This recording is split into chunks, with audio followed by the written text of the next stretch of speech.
saber o que vai acontecer. Até lá, Deus providencia, né? E isso eu acho que dificulta demais. Eu ouso dizer que se uma discussão dessas, por exemplo, vai para um plebiscito, muito provavelmente é uma decisão que não vai chegar a grandes mudanças, porque é difícil você sensibilizar um povo sobre o daqui a 8 anos, um povo que está sofrendo essa semana, que não tem o dinheiro para comprar um peru para o Natal de 2016. Então, de 2024 não importa. É muito difícil.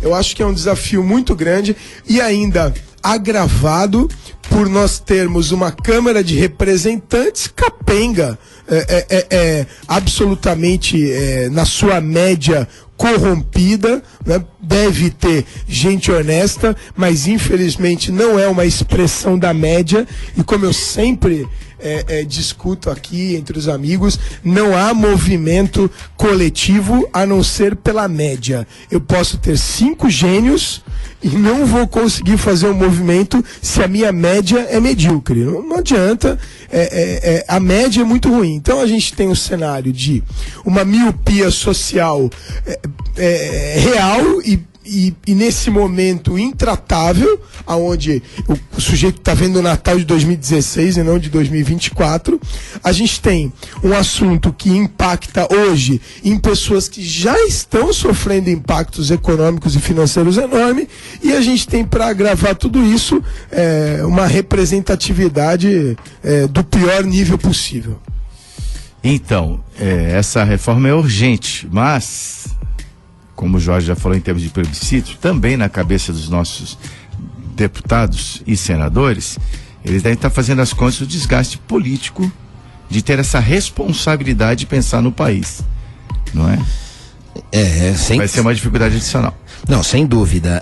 Bom, aqui dá pra gente deixar bem claro pro ouvinte a urgência e a urgência, né? Quer dizer, falamos da urgência na questão do abuso de autoridade, longe de ser urgente, e agora falamos da urgência, de certa forma, na adoção ou na discussão envolvendo a Previdência, aí sim, por conta de rombos bilionários, e o caixa não fecha, a conta não fecha.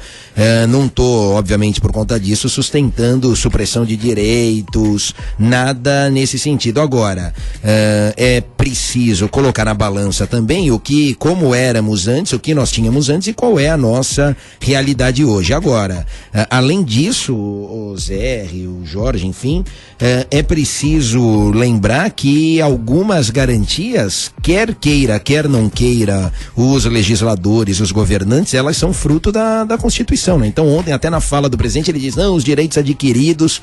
Primeira coisa, a gente precisa diferenciar aqui, distinguir direito adquirido de expectativa de direito. O que muitos têm aí é a expectativa de direito que não tem nenhuma proteção em relação à lei nova, né? Quer dizer, a lei nova, ela obrigatoriamente garante o direito adquirido, o ato jurídico perfeito e a coisa julgada. Nesse aspecto, quem tem expectativa de direito, ou seja, quem está lá na marca do pênalti, né? Quer dizer, quase lá incorporando ao seu patrimônio jurídico a possibilidade de ostentar o status de aposentado, se mudar a lei, ele será obviamente atingido por ela. Daí porque, até onde eu li também, me inteirei do assunto, aqueles que têm mais de 50 vão para uma faixa de transição, lá um chamado pedágio, para serem impactados em menor escala, mas eventualmente sofrerão alguma mudança.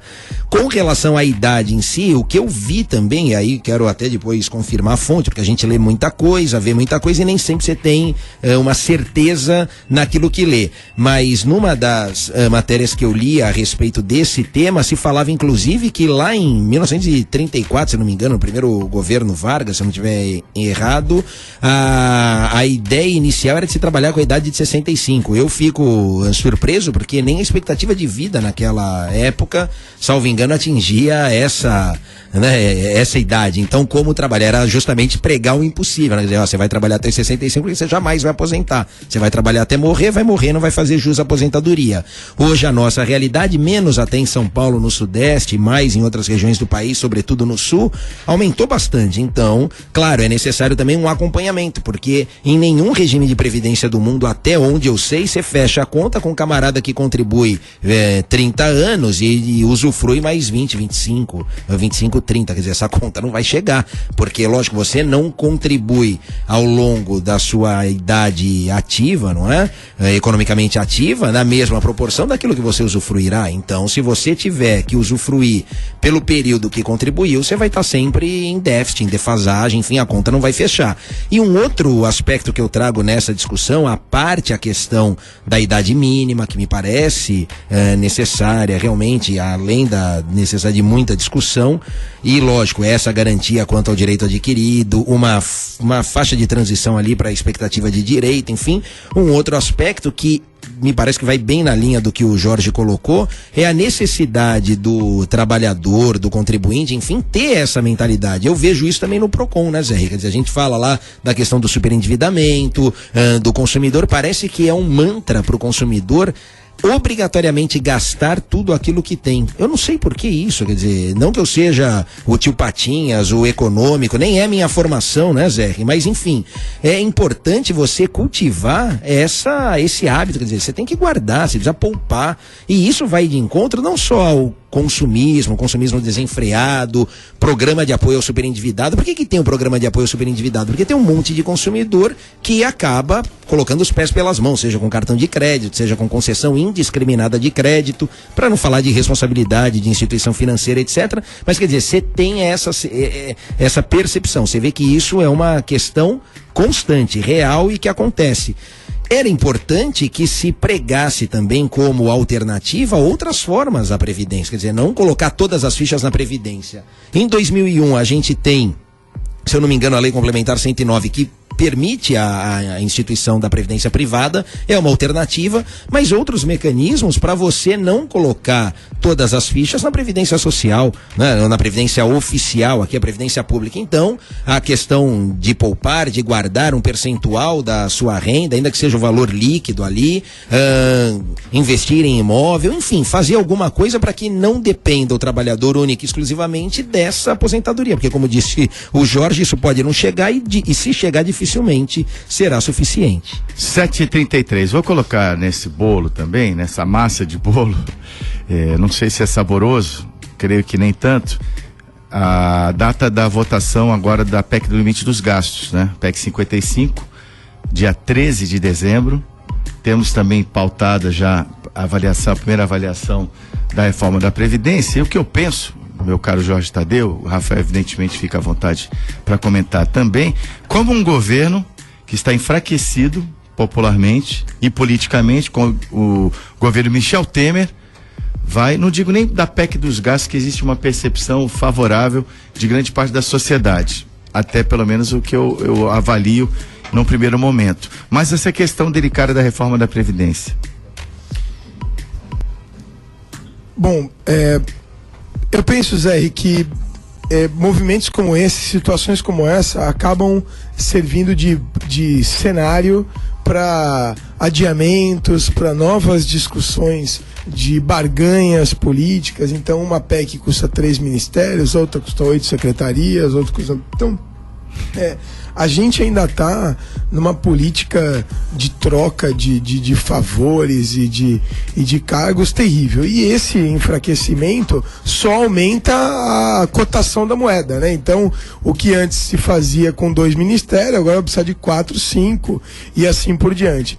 Eu penso que o enfraquecimento, pelo menos dessa população que se mostra indignada, ele não é um enfraquecimento específico desse governo Temer ou de quaisquer outros nomes. Eu penso que o enfraquecimento é da instituição. Na instituição, poder executivo, poder legislativo, tanto no nível nacional, quanto estadual, quanto municipal. O que realmente deixa aí de reflexão é o que vai ficar no final. porque a gente recebe agora cada vez mais listas com mais nomes, com mais pessoas envolvidas. O Renan Calheiros, por exemplo, 2/3 dos processos dos quais ele faz parte, seja como suspeito, como investigado, seja como for, são processos da Lava Jato, ou seja, ele tem de 12 processos, 8 fazem parte das investigações da Lava Jato. Eu tenho a impressão de que a Lava Jato está tirando a sujeira, mas a sujeira está tão embrenhada que está tirando reboco, está fazendo furo na parede, a água está entrando. Realmente o nível de corrupção e de deterioração da instituição levou a tudo isso. Então essa revolta dessa população que está se manifestando, e eu cito essa população porque para mim não está claro que é uma amostra significativa. Essa é a percepção que eu tenho. Para mim é uma população que se mostra indignada, mas que ainda não tem a maioria. Eu temo por uma eleição, eu temo por uma candidatura de um bandido como o senhor Luiz Inácio Lula da Silva, se ele ainda não vai para segundo turno, e num segundo turno ainda ganha. E esse temor é porque acho que para muitos de nós brasileiros ainda existe a dúvida se existe realmente uma amostra significativa da população indignada e contrária a toda essa farra, ou se infelizmente essa fração não é significativa. Eu quero dar uma notícia que a nossa produtora Jane Novaes me trouxe nesse momento. É o seguinte: o piloto do avião que acabou caindo com essa tragédia toda que envolveu o time da Chapecoense, ele tinha um mandado de prisão. Manuel Quiroga tinha desertado da Força Aérea, segundo o ministro. Ele tinha esse mandado de prisão por esse fato, desertar a Força Aérea. Foi a informação que foi passada pelo ministro Polifeno da Defesa, o Reime Ferreira. O ministro explicou que os pilotos militares assumem compromisso de após formados não se retirarem das Forças Aéreas até cumprir os anos de serviço militar previstos. E ele foi evitando a prisão com recursos na justiça. Mais um dado aí, até a viúva do piloto disse que ele estava sendo injustiçado, a comissária, mas até tem que fazer aqui um meia-culpa, porque o Quaresma, quando você estava aqui na bancada, quando nós anunciamos, né, você disse que era falta de combustível. Eu rebati. Mais uma vez você está certo, não vamos contrariar você não, Quaresma. Olha, eu lembrei disso, mas vamos ver se o Zé que vai falar ou não, lembro, sim. Porque foi exatamente o que se cogitou logo no início, não é? E depois eu fiquei me perguntando também, falei, mas como é que acabou de cair, né, o avião, como é que já ponderaram tudo isso, enfim, mas justamente uma das algo ali que chamou a atenção foi justamente a falta da explosão, de fogo, etc., cujo indício era justamente a ausência de combustível. Eu quero só aproveitar para falar, porque na terça passada estava acontecendo, bem dizer, o acidente, né? Fomos também todos pegos de surpresa com esse tema, com esse assunto, mas quero dizer do que efetivamente aconteceu ali, não tragédia sim, acidente não, mas um homicídio, né? Quer dizer, uma coisa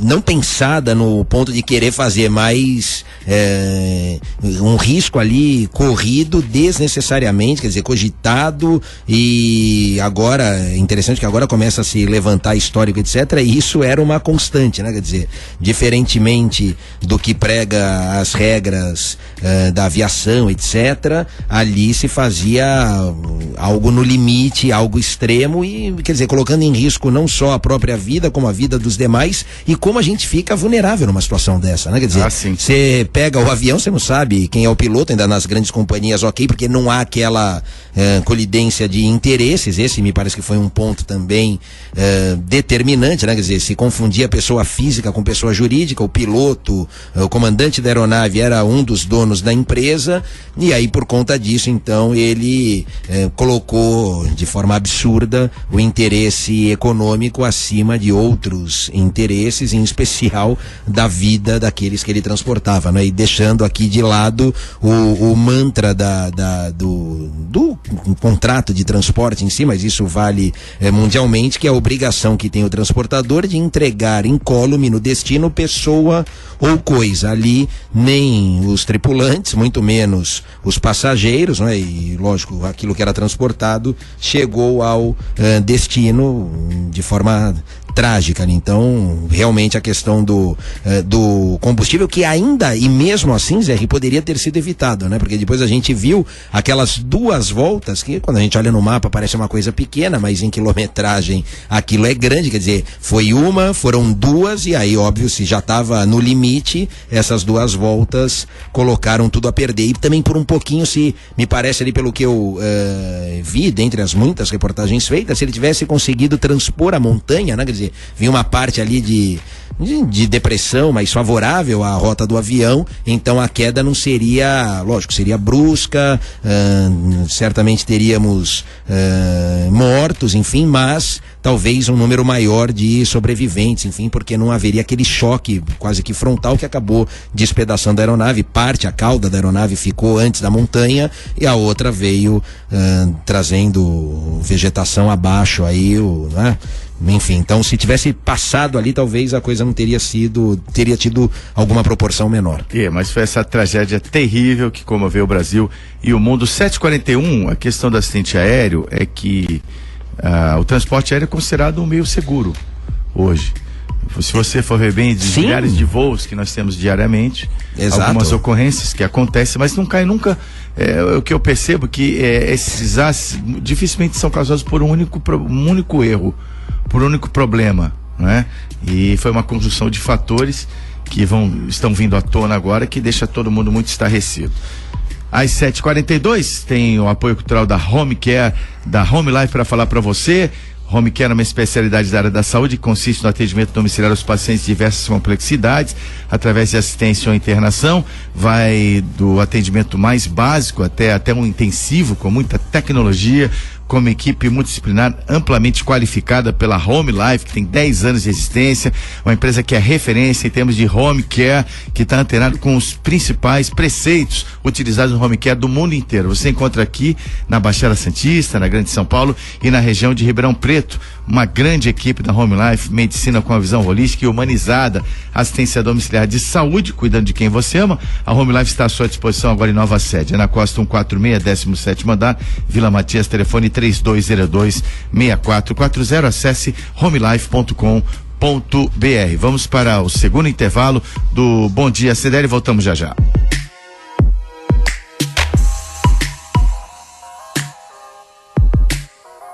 Você está ouvindo Bom Dia CDL. Realização Câmara de Dirigentes Lojistas Santos Praia. Slex.com, sempre trazendo as novidades em eletrônicos e informática. Se o seu celular ou tablet quebrou, a Slex conserta para você. Uma grande variedade de celulares, com facilidade no pagamento. Tudo em games, acessórios e periféricos de informática. Slex.com, Avenida Ana Costa 530, Loja 9, Gonzaga Santos. Telefone 3284-2223. Ou na internet, acesse slex.com.br. Slex.com. A CDL Santos Praia é uma entidade representativa dos lojistas de Santos perante comunidade e poder público, defendendo e promovendo o comércio. Associe-se à CDL Santos Praia e tenha acesso a inúmeros benefícios, como assistência jurídica gratuita, plano de saúde odontológico com preços diferenciados e descontos credenciados. E mais, sala multimídia com projetor e telão para cursos e palestras. Acesse o novo site cdlsantospraia.com.br e conheça a nossa rádio web. Baixe o aplicativo CDL Santos Praia, versões disponíveis nas plataformas iOS e Android. Associe-se a CDL Santos Praia, um órgão em defesa do lojista. Avenida Marechal Deodoro 13A, Gonzaga. Telefone 3289-9495. Assista ao programa CDL TV todas as terças e quintas às 18 horas e sábados às 11:30 da manhã na Santa Cecília TV. Você está ouvindo Bom Dia CDL. Realização Câmara de Dirigentes Lojistas Santos Praia. Balsas e estradas. Travessia Santos Guarujá com 7 balsas de operação, tempo de espera de 15 minutos em ambos os sentidos. Travessia Guarujá Betioga, uma balsa em operação, tempo de espera de 30 minutos em ambos os lados. Travessia São Sebastião e Ilhabela, 3 balsas, tempo de espera de meia hora em ambos os sentidos. O sistema Anchieta Imigrantes opera normalmente, operação 5x5, visibilidade boa, tráfego lento na chegada a São Paulo do quilômetro 3 ao 10 devido ao excesso de veículos e também do quilômetro 22 ao 17. Na Imigrantes, tráfego lento, sentido capital, do quilômetro 16 ao 14. Também devido ao excesso de veículos. Demais rodovias, no caso a Conde do Governo do Rangoni, a Padre Manuel da Nóbrega, o tráfego normal. Caminhões com destino a São Paulo devem utilizar obrigatoriamente a Serra da Anchieta. E atenção, houve um acidente, uma colisão de ônibus no quilômetro 14 da Via Anchieta, sentido litoral. As faixas 3 e 4 estão bloqueadas. E temos também modificações do trânsito aqui da cidade no tráfego. Minha cara Jana Novaes, anunciadas pela CET, por favor. Zé, a CET faz interdições em vias para obras do VLT em Santos. A Companhia de Engenharia de Tráfego de Santos, no litoral de São Paulo, bloqueará algumas vias da cidade, nesta quarta-feira, dia 7, e quinta-feira, dia 8, para obras do veículo leve sob trilhos VLT. De acordo com a CET, haverá bloqueio nas avenidas Francisco Glicério, ambos os sentidos juntos ao Canteiro Central, e Senador Feijó, Canteiro Central também, das 22 horas às 2 da manhã. As rotas alternativas são ruas Campos Melo, sentido Praia Centro, e Avenida Ana Costa, sentido Centro-Praia. Ainda segundo a CT, haverá interdição da Avenida Conselheiro Nébias, ambos os sentidos, das 3 às 5 da manhã, para as obras também. As rotas alternativas são ruas Campos Melo e Avenida Washington Luiz. Ok, obrigado, Diana Novaes. Às 7h46, vou destacar aqui o apoio cultural também da Design Gallery. Design Gallery, uma empresa que é referencial em presentes finos, muita coisa bonita para sua casa. Você vai encontrar na Design Gallery, que é conduzida pelo nosso amigo João Vilela. No Natal, que já começou, você tem muitas opções de presentes, com várias faixas de preço da Design Gallery para você escolher. Tanto que ela, em vários segmentos, ela é top of mind por 6 anos consecutivos. Tem muita coisa bacana para você na Design Gallery, excelente atendimento, você vai adorar. Se você não conhece, você vai adorar. Marechal Deodoro 98 no Gonzaga, Azevedo Sodré 3 no Boqueirão, próximo a Conselheiro Neves. Logo que você virar ali da Conselheiro na Azevedo Sodré, você vai encontrar a Design Gallery. Ambas as lojas têm estacionamento para sua maior comodidade. Design Gallery, nossa apoiadora cultural, também aqui no Bom Dia CDL, programa que vai ao ar de segunda a sexta-feira das 7 às 8 da manhã, aqui pela Santos FM 92.5. Estava até comentando fora do ar, meu caro Jorge Tadeu, aliás, temos aqui o Rafael Quaresma e o Jorge Tadeu, comentaristas da terça-feira, que o CAD, após delação da Andrade Gutierrez, investiga esquema de licitação combinada em 8 estádios da Copa. Não é novidade nenhuma, mas que dá realmente um pouquinho mais de revolta quando a gente sabe disso, né? O óbvio vem à tona, realmente a indignação chega a ser até maior. Não, chega a ser maior e é engraçado o órgão encarregado de fazer essa verificação, né? Você falou do Jorge aqui, mas eu aproveitei para tomar a frente, viu? Okay. Então, do CAD. Do CAD, o Conselho Dessa Administrativo. Vez passa, Rafael. Obrigado. Dessa vez. Até porque agora terça-feira, nessa sintonia aqui, que me perdoe o presidente, não é? E o nosso querido amigo Maxwell às segundas-feiras, mas terça-feira, que já era o melhor dia, agora vai ser, vai ter uma distância longa, que vai ser primeiro a terça, depois os demais dias da semana, mas brincadeiras à parte, eu deixo o Maxwell que não me ouça, muito menos o presidente, senão ele me pendura e me coloca no gancho, mas brincadeiras à parte, o que chama atenção é o órgão encarregado dessa verificação, né? Porque o CAD, enquanto Conselho Administrativo de Defesa Econômica, ele pauta justamente a verificação de mercado para garantir concorrência.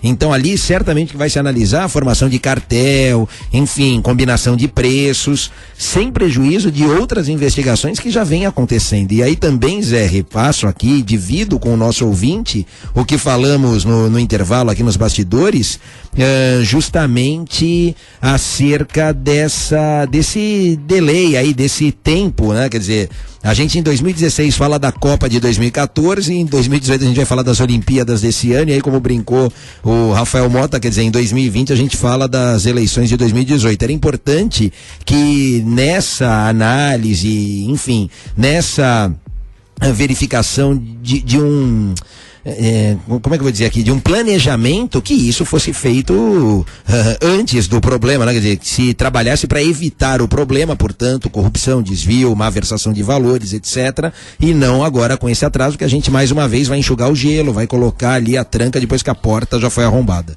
E fica mais uma vez a reflexão de que na nossa sociedade a gente não consegue enxergar um pouquinho mais para frente, mesmo na hora da sacanagem, mesmo na hora de trapacear.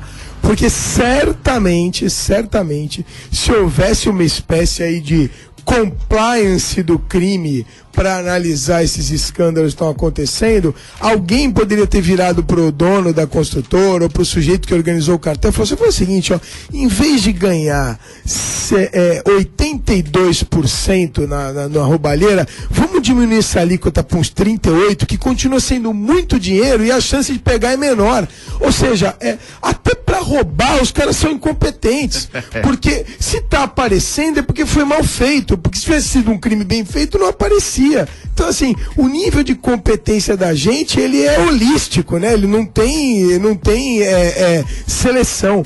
Mais uma vez, ou a gente começa a enxergar um pouquinho mais pra frente, ou tudo isso vai acontecer. O que o Rafael acabou de colocar, daqui a 2 anos a gente discute a Olimpíada, se isso não voltar pro PAN do Rio de Janeiro e assim por diante. Né? Lembrando que tudo isso veio à tona com a codileniência da construtora Andrade Gutierrez, a gente fala, uma das mais lembradas aí da Operação Lava Jato, né? Essas empresas, infelizmente, para grande parte da população, elas se tornaram de conhecimento público devido a esses escândalos que nós vemos verificando diariamente. E vamos combinar, gente, só está acontecendo esse foco todo nas construtoras por causa do tamanho dos contratos delas, por causa do vulto financeiro que se está discutindo. Porque, na verdade, tem escândalo no copinho do cafezinho da repartição, tem escândalo no envelope branco para colocar o protocolo.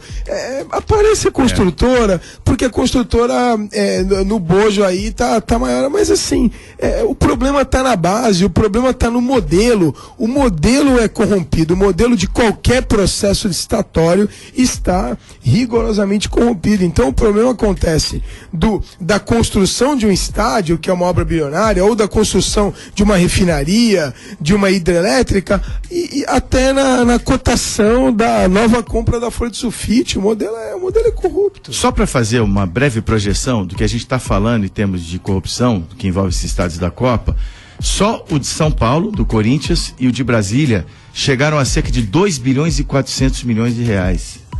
Você tem ideia disso? Fizeram 12 estádios. 12 estádios que eram muito além da necessidade preconizada pela FIFA. Sim, alguns inclusive que não tem destinação, né? Você pega a Arena Pantanal, a de Manaus, enfim, são subutilizados, não são utilizados, acabam sendo ali desvirtuados, porque são usados para outra finalidade. Sim. Que não um jogo de futebol, mas até aí se a Arena multiuso. Pantanal, né? Então, de Manaus estão as moscas. Não, Zé, a gente tá falando do estádio, a gente não pode esquecer das obras que eram, né, as obras que estavam no pacote aí, com BRT, VLT, uma série de outras ações para mobilidade, que não, quer dizer, se a ideia era a Copa e não foi feito, qual é o certo? E se o país é sério? Fala, bom, já que era para fazer para a Copa, eu não fiz, eu não vou mais fazer, esquece, não é? Não, aí você tem 2 problemas agora, a obra inacabada ou pendente ainda de conclusão, e fora todo o gasto, a má utilização do dinheiro ali, do recurso, enfim. Tem algumas coisas, a gente fala, não, mas precisa de prova, isso e aquilo, claro, precisa de prova, ninguém pode pré-julgar, não é essa a ideia. Agora, o direito também, enquanto ciência, eu sempre gosto de falar isso, porque, né, para quem não é da área, inclusive, fica esse alento, ou enfim, essa reflexão. O direito enquanto ciência, lógico, ele se pauta por certos critérios ali, certos mecanismos. Agora, você precisa de prova, claro, mas alguns fatos, né, diz a lei, não independem de prova. Então, fato público e notório, etc., ele realmente não precisa de prova. Quando você pega um contrato que tinha como origem o valor inicial de 800 milhões, 900 milhões, e depois você fecha esse contrato com sucessivos aditamentos em, sei lá, 2 bilhões e 400 milhões, meu Deus do céu. Ou não se planejou nada lá atrás, não é? Porque não teve nenhuma hecatombe aqui, nada, não, o cimento explodiu, a mão de obra isso, aqui não tem nada que justifique tamanha mudança. E, no entanto, você precisa ainda, né, quer dizer, fazer essa análise que é complicadíssima por um fato ali que está escancarado na cara da população. Só um detalhe, eu citei o estádio do Corinthians pelo valor, acima de R$1 bilhão, porque ele não foi construído, evidentemente, pela Andrade Gutierrez, pela Odebrecht, né? Ainda Sim, bem, né? Foi pela Odebrecht. Que coisa, né? Se correr o bicho pega, se ficar o bicho come, né? Não é fácil. E se fizermos uma análise aí, um pareto aí, Zé, Rafael e amigos, a gente vai perceber o seguinte: esses escândalos de grandes obras, eles representam provavelmente perto de 80% do montante da roubalheira e 20% das obras em que há e dos projetos e licitações em que há roubalheira. Agora, o que preocupa é que existe 4 vezes mais, provavelmente, projetos corrompidos, com licitações fraudulentas, com aditivos absolutamente ilegais e que só representam 20% do impacto econômico. Isso que assusta, porque não vai essas situações não serão discutidas ou vão demorar muito tempo para ser discutidas, e são elas que quantitativamente perpetuam a roubalheira, perpetuam o modelo. Enquanto as pessoas não entenderem que existe um bem maior coletivo, um inconsciente coletivo que tem que ser analisado, não haverá solução, porque o cara que está roubando pouquinho vai fazer, não, o meu é só o copinho de café, olha o que o cara da Arena Pantanal fez, eu não sou nada. Não, é sim, do ponto de vista qualitativo é tanto quanto. O problema é que é esse, a gente escapa do qualitativo justificando no quantitativo, né? E para praticamente encerrar, daqui a pouquinho teremos o noticiário esportivo com o Ricardo Martins.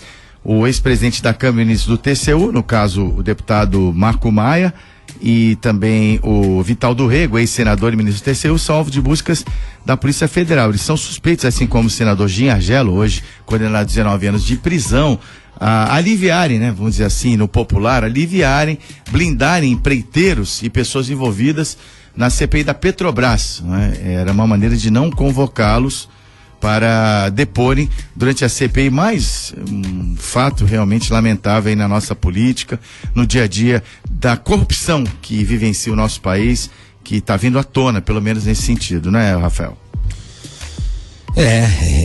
Infelizmente a gente continua nessa aguardando os novos as cenas do próximo capítulo, mas já sabemos infelizmente o enredo, né? Então é triste, continua aqui a análise. E Zé, eu vou na mesma linha do que o Jorge falou. Bom, primeiro que não tem como você mensurar, quer dizer, o cara que faz o que desvia o cafezinho, ou o papel higiênico, ou o envelope, para ele a sanção, a punição, a resposta é diferente daquele que desvia milhões, porque a gente vai cair naquela história de que o que desvia o cafezinho porque é o que ele tem à mão ali. Se ele tivesse o contrato da obra, ou isso ou aquilo, seria o contrato da obra, essa questão. Só rapidamente aqui, o que me angustia, acho que eu já falei isso aqui algumas vezes, enfim, mas deixo novamente registrado, é que a própria lei, quando a gente fala inclusive da lei de licitação, a lei de licitação, ela acaba criando amarras, entraves que, de certa forma, ao invés de evitar a corrupção, acaba,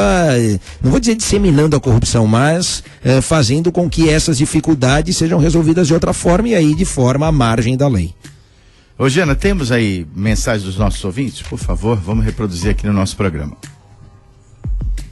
Zé, temos sim. O Álvaro de Lima, nosso ouvinte, ele dá bom dia a todos. Minha mãe também está escutando. E o Álvaro de Lima diz o seguinte: infelizmente somos reféns desse bando de políticos. Legislam em causa própria, ladrões. É o comentário dele. Obrigado ao Álvaro, obrigado ao Wagner pela audiência. E tá na hora da gente conferir as últimas do esporte aqui no Bom Dia CDL. Bom dia, Ricardo Martins. Hoje não temos aqui o contato com o Ricardo Martins, e as novidades do esporte são as seguintes, né? Nós temos que a Chape foi declarada campeã da Sul-Americana e estará na Libertadores 2017. A Chapecoense, pelo menos aí um grande reconhecimento da Conmebol, e a Chapecoense realmente levar esse troféu para casa para corar uma história tão triste, né, Jorge? Sim, eu acho que, né, um merecimento, foi um ato muito... Por sinal, digas de passagem, esse trágico acidente aí que aconteceu, ele acabou fomentando várias ações nobres aí, até algumas ações bacanas, como por exemplo o que aconteceu com as torcidas organizadas, tudo, e esse reconhecimento da Conmebol, a atitude do time do Nacional, realmente quem dera outros momentos da nossa sociedade, da nossa história, fossem celebrados com esse nível de atitudes nobres, né? Isso aí. É verdade. Não, tamanha solidariedade, realmente, vou nessa linha também, inclusive não precisando que ocorra o mal, né? Quer dizer, não precisava ser em situações só nessas, de dor, etc., para que essa solidariedade humana viesse à tona. O episódio de domingo, Jorge, realmente me chamou a atenção, porque a gente vê esse acirramento das torcidas, etc., e nós tivemos ali, talvez um momento único, eu particularmente não me recordo, né, de algo parecido, quer dizer, as 4 grandes torcidas juntas, por uma mesma causa, o mesmo propósito, em que pese tantas causas nobres que nós já tivemos, né? O campeonato volta e meia patrocina a questão do racismo, da intolerância, enfim, disseminando isso, e a gente não vê, tem aquela faixa no início, tem isso, tem aquilo, mas enfim, não há essa mudança de hábito, e nesse aspecto a solidariedade humana foi algo que chamou muito a atenção, sem falar de toda essa gentileza do Nacional lá de Medellín, que ganhou o Brasil, já é o segundo time de grande parte dos brasileiros. Pois não, Jorge. E eu acho que isso deixa uma grande reflexão. A gente passa aqui praticamente 80%, 90% do nosso tempo discutindo corrupção e essa ausência de inconsciente coletivo. E isso que aconteceu com as torcidas organizadas, que é algo, se nós formos analisar de forma fria, era impensável, sim, né? Deixa claro algumas teorias aí de historiadores e de filósofos que mostram que contingências ajudam no amadurecimento da sociedade. Uma situação de absolutamente contingencial como esse acidente gerou um movimento desse porte entre torcidas organizadas que se matam ao longo do ano. Talvez, também filosofando aqui, situações de contingência na nossa sociedade poderiam fomentar movimentos melhores e menos corruptos, né? Existem teorias de que até guerras e terremotos e maremotos são fatores que influenciam positivamente na sociedade. Por quê? Porque gera uma contingência e gera uma coletividade. Fica essa reflexão, né? 8:02, estamos encerrando por aqui o nosso programa, o Bom Dia CDL.